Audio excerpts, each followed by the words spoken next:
many of you work in 3D? Wow, okay. How many of you work in 3D?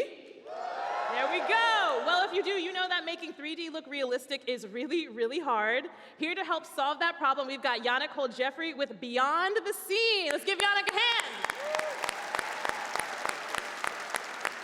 Hello, Bria. Hello, Kevin. I liked it. There you go. There you go. Is One that up to time. your standard? That was okay? great. Okay, perfect. Thank you, man. Okay. Hello, everyone. I'm here to get you excited about image editing with 3D. So let's do a design of this office space. So Substance 3D Stager is a great way to try those kind of things. So let me go ahead and add this fancy desk and this friendly sculpture. But it's a little bit underwhelming, right? Everything is dark. Why is that? Well, that's because those are 3D objects, and they are made of reflective materials. They're metal. And the thing is, we don't have the environment. The only thing we have is the background image. So the software doesn't know how to put reflections inside of those objects.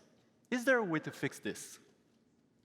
We worked really hard on a technology called Beyond the Scene that allows us to start from a regular image like this one. It could be any regular image. And as soon as I'm going to click this, it's going to take a couple of seconds because it's running live on my laptop CPU.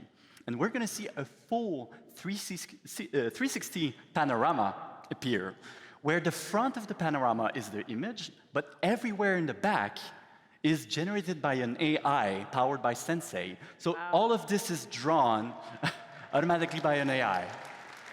So you can see here all the environment with the camera rotating around. So I can show you it's the same result, it's just an static image, it's just a different representation, where you can think of it as a world map representation, where the right and the left sides connect together behind you. So it still represents the whole environment.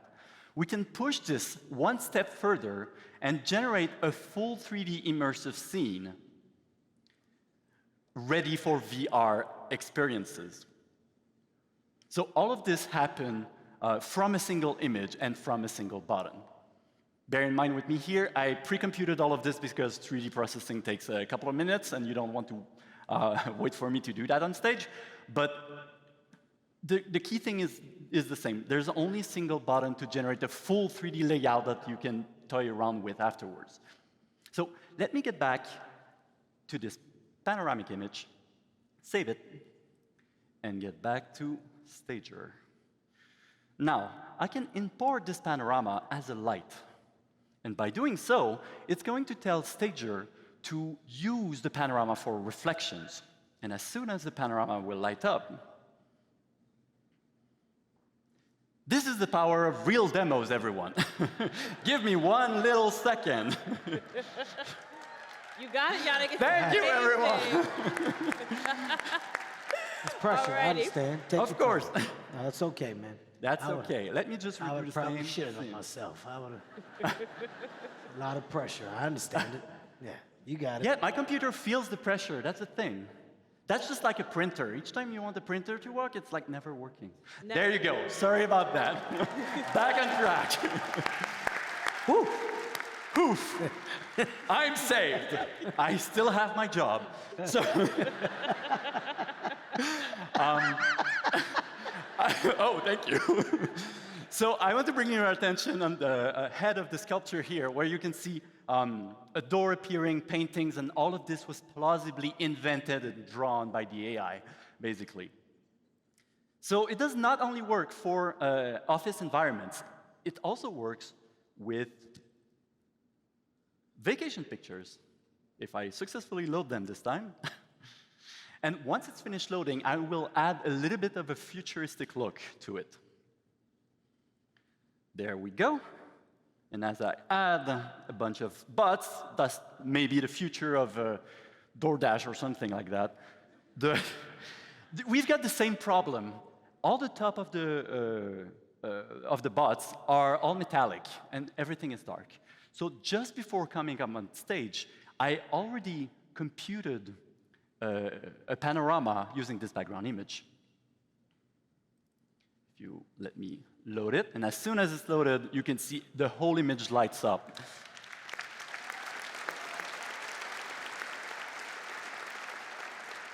all by the power of AI. And you can see nice reflection, new trees, new buildings that were not part of the original background picture. And that's pretty much Wow. it for me. Let's give it up one more time for Beyond the Scene. Alrighty, Kevin. Now, when you reflect on today, because we are coming around to our last sneak in a minute here, what do you think you'll remember? What do I remember the most? I'll say the first is you. An amazing job as a host, as a personality. Somebody that knows the world, understands the world, but you know, the task of making sure the show runs smoothly, more importantly, keeping the energy of the crowd, making sure that the people that are approaching the podiums are poised, prepared, and when moments or bumps happen, you have engaged, you've done a great job at the host. So I'm gonna start with you, right? You deserve that. Also, I gotta be honest, right? Just an inside look into this space. When you look at the technology, once again, the thinking, the ideating, the creativity that these people have and have put on display, I personally think it's dope. I think it's mind-blowing just to see that this is the world of development, right? So I'm always on the side of the finished product. I always see the thing when it's done and, oh my God, look at this. But this is where it starts. This is where it's developed. This is the room where you guys make the best and biggest decisions and ultimately determine the next thing, the dope thing that people gravitate towards. So you have to have an understanding for that. I do, and I respect that. So humbled to be here, more importantly, I'm happy to walk away a bigger fan than what I came in because I understand more. So that's what I'll say. We love to hear it, and let me tell you, you'll be partners with us forever. Once you touch Adobe, trust me, you never want to go away. No, well, my final, I think the thing that I'm going to hold on to the most is the day I became a partner, right? Like it's like vivid. I remember, I'm never going to forget. This day is the day that I became a partner, and what an amazing partnership it is and will be. No, but honestly, a great time I've had. And like I said, having fun, being personable is what I'm about, but ultimately still having a high level of respect for the craft and the world of prep that goes into what you guys do is dope as hell. So, absolutely. Let's give a hand for our speakers.